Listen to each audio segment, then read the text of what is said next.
ദൈവനാമത്തിന് മഹത്വമുണ്ടാകട്ടെ. യേശുക്രിസ്തുവിൻ്റെ നാമത്തിൽ സ്നേഹവന്ദനം. സ്നേഹിതരെ, ഒരു നോമ്പുകാല ചിന്ത കൂടെ ഇന്ന് ചേർത്ത് വയ്ക്കട്ടെ. നോമ്പ് ഒരു യഥാസ്ഥാനപ്പെടലാണ്. എന്ന് വെച്ചാൽ ആയിരിക്കേണ്ട അവസ്ഥയിൽ നിന്ന് വ്യതിചലിച്ചു പോയ ഏതു വ്യക്തിയും ആയിരിക്കുന്ന അവസ്ഥയിൽ നിന്ന് ആയിരിക്കേണ്ട അവസ്ഥയിലേക്ക് മാറി യഥാസ്ഥാനപ്പെടുന്ന അനുഭവമാണ് നോമ്പ്. നമ്മളൊക്കെ ജീവിതത്തിൽ ആയിരിക്കേണ്ട അവസ്ഥയിൽ നിന്ന് പല കാരണങ്ങൾ കൊണ്ട് വ്യതിചലിച്ച് ഇപ്പോൾ ആയിരിക്കുന്ന അവസ്ഥ ദൈവതാൽപര്യപ്രകാരമുള്ള ഒരവസ്ഥയിലല്ല എന്നുള്ളത് ഒരു സത്യം തന്നെയല്ലേ.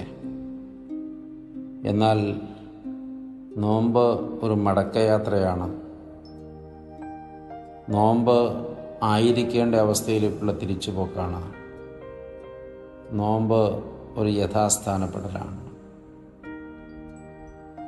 നമുക്ക് ഏതെല്ലാം മേഖലകളിലാണ് തിരിച്ചുപോക്ക് ആവശ്യമുള്ളത് എന്ന്, എവിടെ നിന്നൊക്കെയാണ് വ്യതിചലിച്ചു പോയത് എന്ന് നമ്മൾ കണ്ടെത്തുകയും ആയിരിക്കേണ്ട അവസ്ഥയിലേക്ക് തിരികെ പോവുകയും ചെയ്യണം. കുടുംബ ബന്ധങ്ങളിൽ നിന്ന് അകന്നു പോയവർ കുടുംബ ബന്ധങ്ങളിലേക്ക് തിരികെ ചെല്ലണം. ദൈവബന്ധത്തിൽ നിന്ന് അകന്നു പോയവർ ദൈവബന്ധത്തിലേക്ക് തിരികെ ചെല്ലണം. ആത്മീക കൂട്ടായ്മയിൽ നിന്ന് അകന്നു പോയവർ ആത്മീക കൂട്ടായ്മയിലേക്ക് തിരികെ ചെല്ലണം.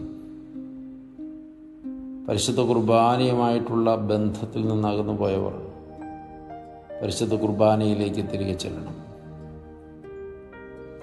ജീവിതത്തിൽ നമ്മെ ദൈവമാക്കി വെച്ച ഇടങ്ങളിൽ നിന്ന് നാം വ്യതിചലിച്ചു പോയിട്ടുണ്ടെങ്കിൽ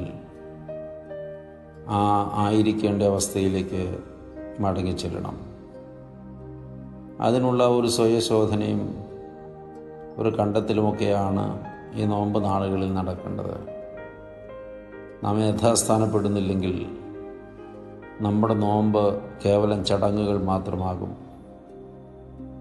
അനുഷ്ഠാനങ്ങളിലോ ബാഹ്യമായ ചിട്ടവട്ടങ്ങളിലോ തൃപ്തിപ്പെടാതെ നമ്മൾ ആയിരിക്കേണ്ട അവസ്ഥയിലേക്ക് എത്തിപ്പെടുന്നു എന്ന് ഉറപ്പുവരുത്താൻ ഈ നോമ്പുകാലം നമുക്ക് സാധ്യമാകണം.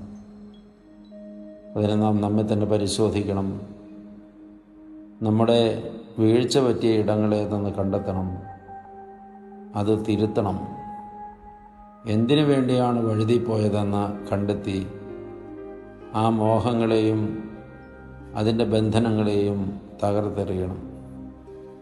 എന്നിട്ട് ദൈവം ആഗ്രഹിക്കുന്നിടത്തേക്ക് തിരികെ എത്തണം. അപ്പോൾ നമ്മുടെ നോമ്പ് വലിയ ഒരു അനുഗ്രഹമായി തീരും. ദൈവം അനുഗ്രഹിക്കട്ടെ. ഒത്തിരി സ്നേഹത്തോടെ പാറേക്കര അച്ഛൻ.